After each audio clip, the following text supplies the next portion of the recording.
بسم اللہ الرحمن الرحیم۔ محترم و مکرم ناظرین کرام، اب تک اللہ تبارک و تعالیٰ کے متعلق عقائد پر گفتگو کی گئی ہے۔ آج تقدیر کے بارے میں بات کی جائے گی کہ ہمارا تقدیر کے متعلق کیا عقیدہ ہونا چاہیے، تقدیر کس کو کہتے ہیں، کیا تقدیر بری بھی ہوتی ہے، اور لوگوں کے ذہن میں عام طور پر تقدیر کے متعلق جو وسوسہ آتا رہتا ہے اس کا ازالہ بھی کیا جائے گا۔ بالترتیب آغاز کرتے ہیں۔ تقدیر پر ایمان لانا فرض ہے۔ تقدیر کس کو کہتے ہیں؟ تقدیر علم الہی اور امر الہی کے مجموعے کا نام ہے۔ علم الہی کا کیا مطلب؟ امر الہی کس کو کہتے ہیں؟ علم الہی کا مطلب یہ ہے کہ اس کائنات کے اندر جو کچھ ہو چکا یا جو کچھ ہوگا یا جو کچھ ہو رہا ہے، ان تمام باتوں کا علم اللہ تبارک و تعالیٰ کو ہے۔ یہ علم الہی ہے۔ اور امر الہی کا مطلب یہ ہے کہ اللہ تبارک و تعالیٰ اپنے علم کے موافق یہ لکھوا دیتے ہیں کہ فلاں انسان اپنے اختیار سے یہ کام کرے گا۔ یہ امر الہی ہے۔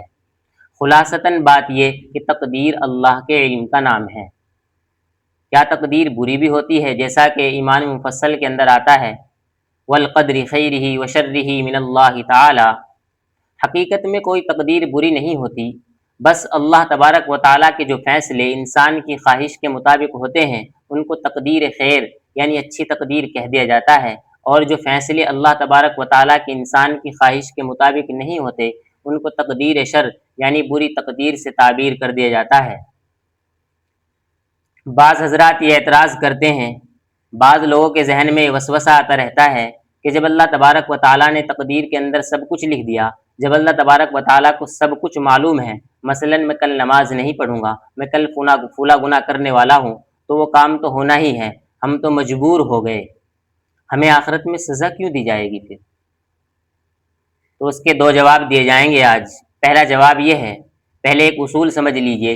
اصول یہ ہے کہ کسی کا علم کسی کو مجبور نہیں کرتا۔ اللہ تبارک و تعالیٰ کے علم نے بھی انسان کو مجبور نہیں کیا، بلکہ وہ اپنے ارادے اور اختیار سے کسی بھی فعل کو انجام دیتا ہے جس کی بنیاد پر وہ جزا اور سزا کا مستحق ہوتا ہے۔ اس کو ایک مثال سے سمجھیے گا۔ فرض کریں کہ ایک استاذ امتحان ہونے سے پہلے کسی طالب علم کے بارے میں یہ فیصلہ کر دے، کسی طالب علم کے بارے میں یہ کہہ دے کہ فلاں طالب علم فیل ہونے والا ہے، اور اتفاقاً اس کو کسی جگہ لکھ بھی دے، اور واقعتاً وہ فیل ہی ہو جائے، تو وہ ناکام ہونے والا طالب علم استاذ پر تنقید نہیں کرتا، استاذ پر یہ اعتراض نہیں کرتا، استاذ پر یہ الزام نہیں لگاتا کہ میں آپ کے جاننے اور لکھنے کی وجہ سے فیل ہوا ہوں، مجھے آپ کے لکھنے اور جاننے نے فیل ہونے پر مجبور کر دیا۔ نہیں، بلکہ وہ فیل اس لیے ہوا، بلکہ وہ فیل جو ہوا ہے غلط راستہ، غلط آپشن چننے کی بنا پر ہوا ہے، نہ کہ استاذ کے علم کی وجہ سے۔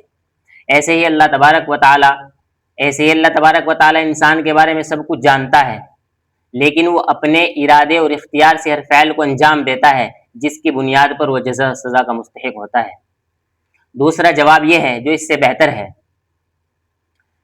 یہ جو سوال لوگوں کے ذہن میں آتا ہے، اس کی ایک بنیادی غلطی یہ رہتی ہے کہ عام طور پر لوگ یہ سمجھ لیتے ہیں، خدا کو اپنے جیسا سمجھ لیتے ہیں، یعنی جس طرح ہم ٹائم باؤنڈ ہیں، زمانے کے ساتھ مقید ہیں، اسی طرح اللہ تبارک و تعالیٰ کو ٹائم باؤنڈ یعنی زمانے کے ساتھ مقید کر لیتے ہیں، اور یہ اعتراض ان کے سینوں میں جنم لے لیتا ہے۔ حالانکہ اللہ تبارک و تعالیٰ کی ذات لا زمان و مکان ہے۔ اللہ تبارک و تعالیٰ ٹائم لیسٹ ہے، ٹائم باؤنڈ نہیں۔